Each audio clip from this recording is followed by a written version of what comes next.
Hi everybody and welcome back to Let's Play Persona 5, and it's the second to last episode. Yeah, it's been a long time coming, but we're slowly but surely getting there.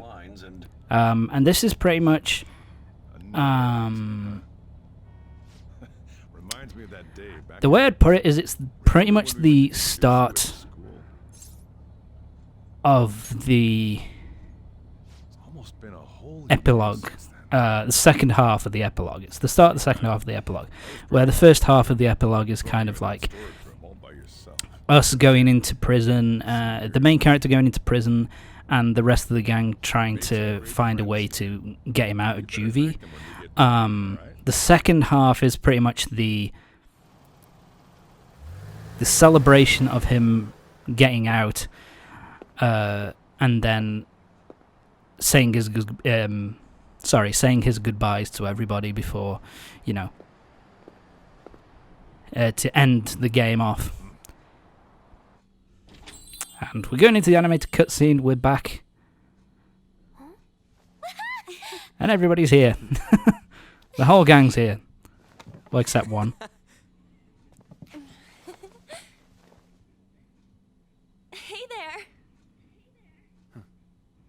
And again, it kind of leads credence to the fact that they were, in this version of the game, kind of pushing on as more like the romantic kind of love interest, or the canonical love interest, because she's the one who seems to get all the kind of interactions with him during the epilogue. So it's kind of interesting in that regard that I picked Anne to romance in the playthrough. So there you go. Yeah, let's hang out. It went well, yeah? I'm so glad we didn't give up. This was certainly worth the effort. We didn't know. Thank you very much. Yes, thank you for getting us all for getting me out of Juvie. That could have gone really badly. We can still change reality. We were running around every Yeah, I think that's also part of this as well, is that for the large part of it they've been using the metaverse kind of to change the real world and try and make the real world a better place. And so there can be a thing of, once you've defeated the final boss and that power's been removed, that they're kind of just weak, like kids again. So I think it's a nice thing to basically kind of show that,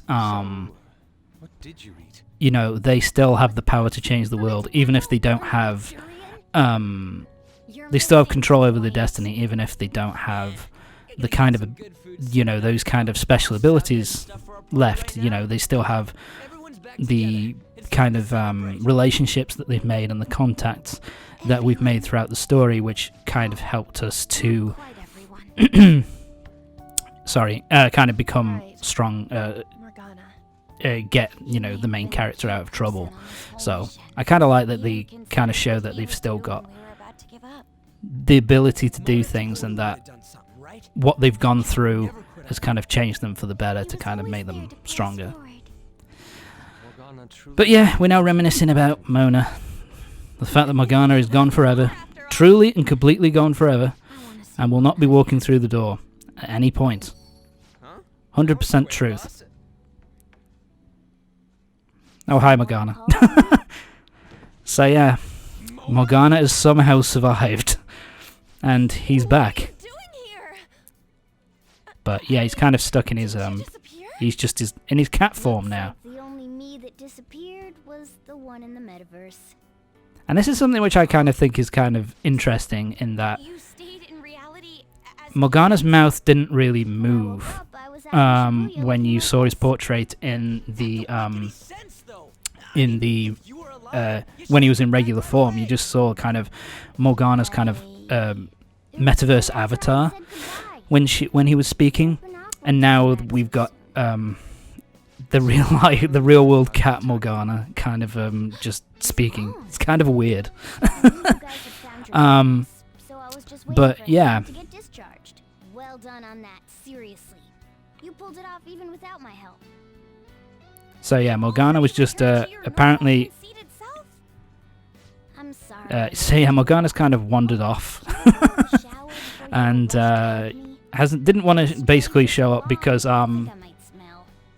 you know, Morgana is because we were in prison in Juvie, so he wanted to wait for us to come back, and now he's kind of pissed everybody off because he's kind of just acting like an asshole to everybody. But yeah, in terms of an explanation as to how Morgana basically survived, there is none really. They don't really go into it. I think it's just basically a fact that when Morgana exited the metaverse, he created a kind of real-world version of himself, that being the cat. And so therefore, when the metaverse got destroyed, the basically metaverse version of Morgana perished, but his personality still survived in the form of his real world avatar, which is, you know, this cat. So I guess that's just what it is, you know, the metaverse version of him is kind of gone, but the real world version of him is still here. Although, having said that, it doesn't really make a lot of sense as to why he can still talk freely with everybody, because of the fact that it says the explanation that was given was because they'd seen him talk in the metaverse, their cognition had been changed so that he could speak to Morgana in the real world. But now the metaverse is gone, I would imagine that would mean that he can't talk to them anymore, but apparently he still can. Just don't think about it too hard. So yeah, everybody's a little bit sad at the moment because we're still leaving at the end of it. We're still leaving in April, I believe. So yeah, it pretty much means we've got you know, a couple of weeks left before we have to go away. I guess you're right. We just gotta double our excitement for today. And of course, it's Valentine's Day tomorrow. Can't skip Valentine's Day, baby. But I've decided to go with him. Yeah, so Morgana is now basically saying, I'm sticking with you, pal. So we're kind of stuck with Morgana at this point. God damn it. I don't need you, Morgana. I don't need you telling me to go to bed. I love that. I've never been a delinquent. I don't need you. Oh dear. It's something that I actually like about Persona 5 is that the vast majority of the choices that we can make. Well, we got a month here, but whatever. The dialogue choices that you can make, they all have a lot of personality to them and can be kind of assholey with some of them. So I kind of like that. I think it was actually based on something to do with Persona, because when they released 4 Golden, they added more dialogue choices to make the main character kind of more ridiculous. You know, kind of not ridiculous, but kind of more giving more personality. You know, like one of my favorite ones is when he's asked to clean up somewhere and clean up something, and he refers to himself as the Clean Lantern, which I kind of like. But anyway, giving him some food. I wonder where he got that from. Morgana becomes human. Yeah, and Sojiro still can't understand him. So I guess it just means our cognition has permanently been changed to be able to talk to Morgana. Well, that wouldn't be so bad. I definitely don't. Thanks for the compliment. Fantastic stuff. It's things like that. You get angry So yeah, Oh, and you're vulgar. I'm sorry about that. Why don't you go disappear again? Ryuji's just kind of lost it at this point. He's just like, for fuck's sake. So everything just kind of goes back to normal, which I kind of like. You know, it was a bit too maudlin with you know, all the stuff about Futaba, not Futaba, what the fuck, with Morgana and kind of, oh, she's long gone now, he's long gone now, that's kind of sad, and then kind of like being pissed off at him because he kind of just nonchalantly comes back and acts like an asshole. So it's nice for them to just basically go back to normal. And so yeah, basically we're stuck with Morgana for good now. He's our cat, and no one's gonna take him away from us now. Yes. Of course, this only happens if you've got a romantic, you're in a relationship with one of the characters. So the fact that we're in a romantic relationship with Arn basically means that for Valentine's Day we can hang out. So yeah, I think it's also a nice thing, especially if you kind of like screw up like I did with the, not telling her about what was going on. You still have the Valentine's Day event where you can basically just make it up to her in some way. Valentine's Day. No wonder there were so many guys. And this is also the time where if you're in a relationship with all the characters, all the female characters, this is where you have the option where the event happens where they all find out that you've been kind of two-timing them. Well, multiple timing them, shall we say. And you end up getting your ass kicked. And you end up with none of their chocolate.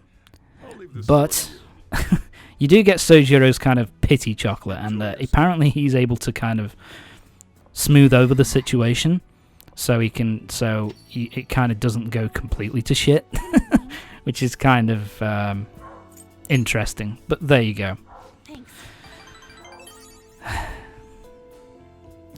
So yeah, now we get to hang out with Arm for a bit. And I do like this music cue actually that plays here.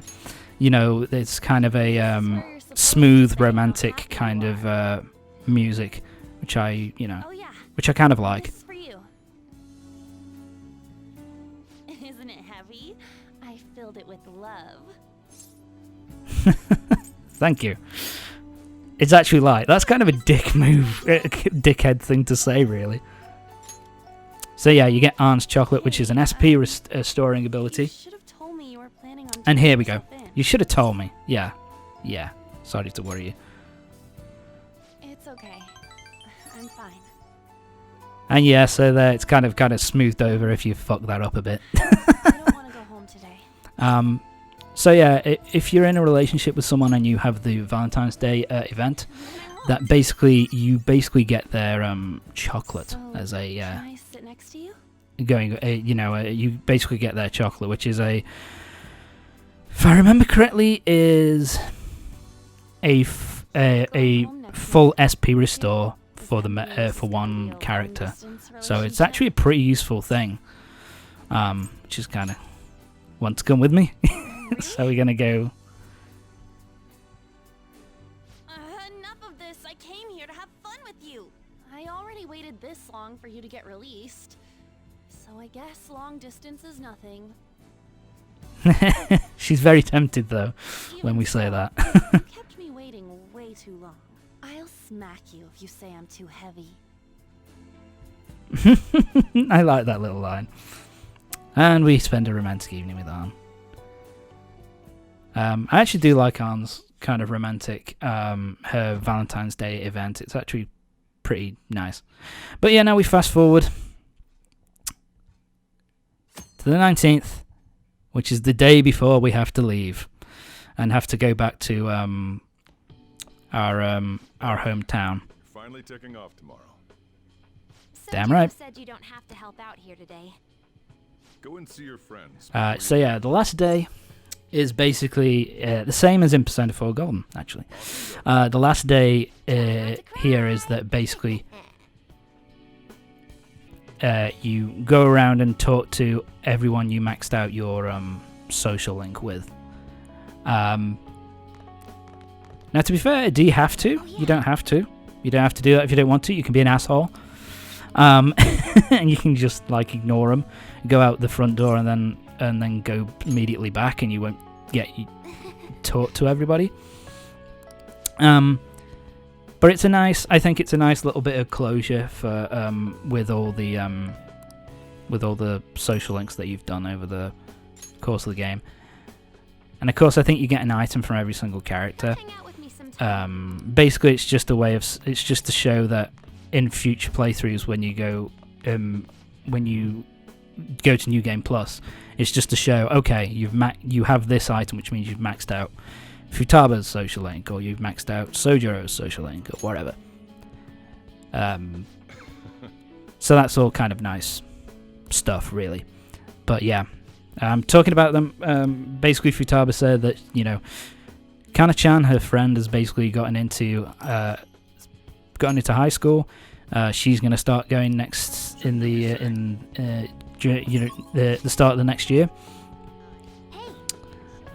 So we had a nice little thing.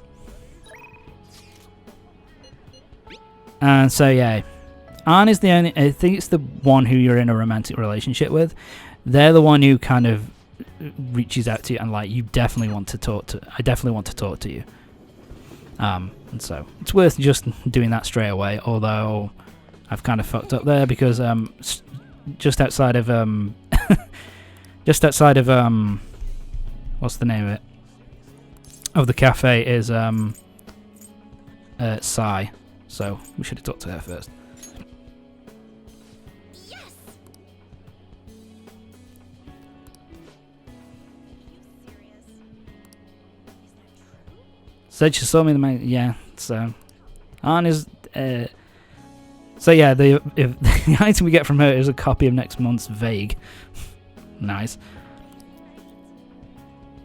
And so yeah, we get a copy of a magazine with our girlfriend's face on it.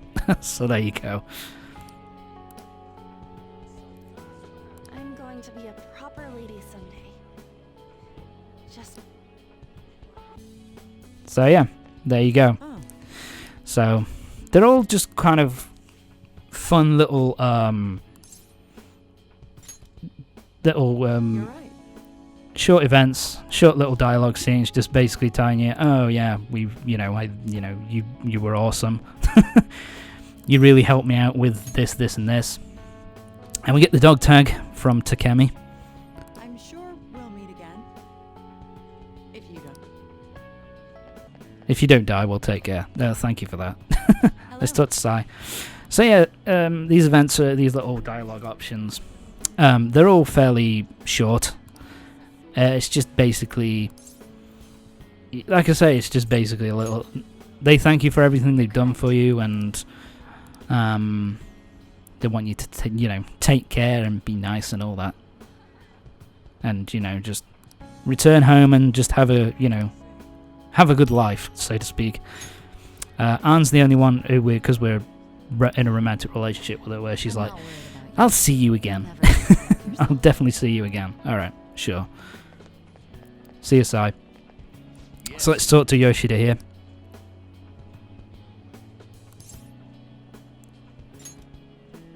Thanks for everything.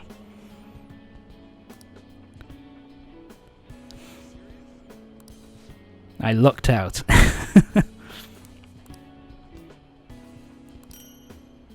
Token of my appreciation. And we get a fountain pen. Isn't that nice?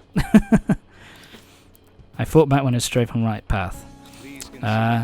So yeah. So he's just thanking us for helping him with his speeches and for pushing him along the right path again. But that's going to be it for this part. Join me next time for the final part of Persona 5, where it's pretty much going to be...